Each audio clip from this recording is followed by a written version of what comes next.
Hi friends, இன்றைக்கி எங்கள் வீட்டில் சண்டே ஸ்பெஷல் என்னென்னு தான் உங்களுக்கு நான் இப்போ காட்ட போகிறேன். எங்கள் வீட்டில் இன்றைக்கி மட்டன் பிரியாணி 1 கேஜி, மட்டன் சுக்கா, சிக்கன் லெக் பீஸ், இது 3. சரின்ட்டு என் ஹஸ்பண்ட் மட்டன் வாங்கிட்டாங்கட்டாங்க 1.5 கிலோ. லெக் பீஸும் வாங்கிட்டு வந்தாங்க. சரி, நான் மட்டனை எல்லாத்தையும் வாஷ் பண்ணிவிட்டு அதுக்கான ஆனியன்ஸ் எல்லாம் கட் பண்ணி வச்சுட்டேன். மட்டன் வந்து இங்கே கொஞ்சம் நம்ம வந்து சுக்காவை பண்ணுறதுனால இதில் கொஞ்சம் ஆஃப் வேக வச்சுட்டா அதில் ஈஸியாக பிரியாணிக்கும் சீக்கிரமாக ஆகிடுறதுனால நான் இஞ்சி பூண்டு பேஸ்ட்டு, கரம் மசாலா, மட்டன் மசாலா, மிளகாத்தூள், இது கொஞ்சம் சால்ட் எல்லாமே போட்டுட்டு குக்கர் இங்கே மூடி வச்சிட்டேன். அதுக்கப்புறம் என் பொண்ணு ஹெல்ப் பண்ணுறேன்னு சொல்லிட்டு கையில் சூடு வச்சுக்கிட்டா.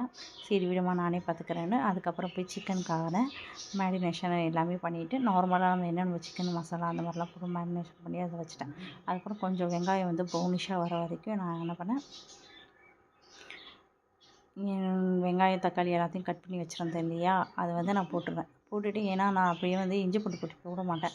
ஆனால் இஞ்சி பூண்டு பேஸ்ட் போட்டால் தக்காளி கொஞ்சம் வேகாது, அடி பிடிக்க ஆரம்பிச்சிடும் சீக்கிரமாகவே. நீங்கள் இஞ்சி பூண்டு பேஸ்ட்டு ஒரு 5 மினிட்ஸ் கழித்து போடுங்க, அந்த ரா ஸ்மெல்லாம் வராது. அதுக்கப்புறம் நான் எல்லாமே தக்காளி எல்லாம் போட்டு முடித்ததுக்கப்புறம் கொஞ்சம் 5 மினிட்ஸ்க்கு அப்புறம் நான் அந்த மசாலாலாம் போட ஆரம்பித்தேன்.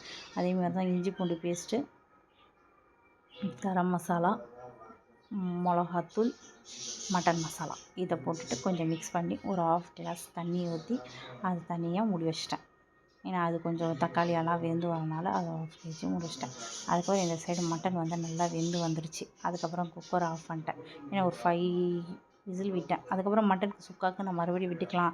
ஏன்னா மட்டன் மறுபடியும் அதில் கொஞ்சம் வேகும் இல்லையா, அதனால் மட்டன் சுக்காக்காக கொஞ்சம் தான் ஒரு 5 விசில் தான் விட்டேன். மினிமம் ஒரு 7 விசில் 8 விசிலுக்கும் மட்டன் கரெக்டாக இருக்கும்.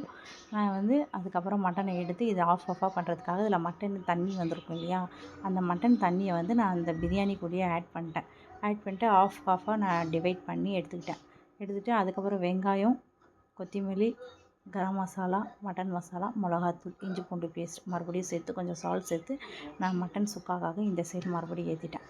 அதுக்கப்புறம் இங்கே வந்து எல்லாத்தையும் அந்த மட்டனை போட்டுட்டு க்ளோஸ் பண்ணி வச்சுட்டு அதுக்கப்புறம் போய் அரிசியெல்லாம் கழுவுறதுக்காக நின்றுட்டேன். அரிசியெல்லாம் கழுவிட்டு அதுக்கப்புறம் அந்த உலைக்கு தண்ணி வைக்கணும் இல்லையா, அதில் கொஞ்சம் புதினா போட்டு கொஞ்சம் ஸ்மெல்லு நல்லாயிருக்கணும், புதினா போட்டு அந்த தண்ணியை எடுத்து அதில் வச்சுட்டேன். நான் வந்து அதுக்கப்புறம் மட்டனை வந்து அந்த பிரியாணிக்காக ப்ரிப்ரேஷன் பண்ணியதை ஸ்லோவாக வச்சுட்டேன். அங்கே வந்து இன்னும் ஒரு 4 விசில் வரட்டும் மட்டன் சுக்காக்குன்னு அது வச்சிட்டேன். அப்புறம் லெமன் இருக்குது இல்லையா, லெமனை வந்து நான் வந்து ஒரு 2 லெமனை எடுத்து நல்லா சாறை வந்து மட்டன் பிரியாணியில் ஆட் பண்ணிட்டேன். இதில் நான் கேர்டு போட்டிருக்கேன், ஆனால் அந்த கேர்டை வந்து நான் இப்போது உங்களுக்கு காட்டலை, அதை அப்படியே மறந்துட்டேன். அதுக்கப்புறம் அரிசியை வடைச்சிட்டு கொஞ்சம் கலர் அது வந்து போடக்கூடாது, இதுக்கும் நான் போட்டிருக்கேன். அப்போ தான் பிரியாணி வந்து பார்க்க கொஞ்சம் கலர்ஃபுல்லாக இருக்கும்ன்ட்டு. அதுக்கப்புறம் மட்டன் பிரியாணி அங்கே ரெடி ஆகிடுச்சு. கொஞ்சம் தம்க்கு வைக்க ஆரம்பிச்சிட்டேன். அதுக்கப்புறம் இங்கே எடுத்துகிட்டு வந்து அந்த குக்கர் கொஞ்சம் விசில்லாம் வந்ததுக்கப்புறம் ஆஃப் பண்ணிட்டு ஒரு கடாயை வச்சுட்டு அந்த கடாயில் வந்து மட்டனை எடுத்து போட்டுட்டு அதுக்கப்புறம் கொஞ்சம் ஒரு ட்ரை ஆனதுக்கப்புறம் ஆயில் போட்டால் கொஞ்சம் சுக்காவாக வரனால கொஞ்சம் தண்ணியெல்லாம் வந்து ட்ரை பண்ணதுக்கப்புறம் ஆயிலை போட்டுட்டேன். நல்லா ஆயிலை போட்டு அதுவும் சுக்காவாக ஆகிடுச்சு. அந்த சைடு பிரியாணி கரெக்டாக ஆகிடுச்சு. எல்லாமே ஆஃப் பண்ணிட்டு அதுக்கப்புறம் நான் வந்து ஓடிஜியில் தான் வந்து சிக்கனை வந்து வச்சேன். ஏன்னா சிக்கன் ஆயிலில் ஃப்ரை பண்ணல, அது உங்களுக்கு காட்டவும் இல்லை. சாரி ஃப்ரெண்ட்ஸ், பாய்.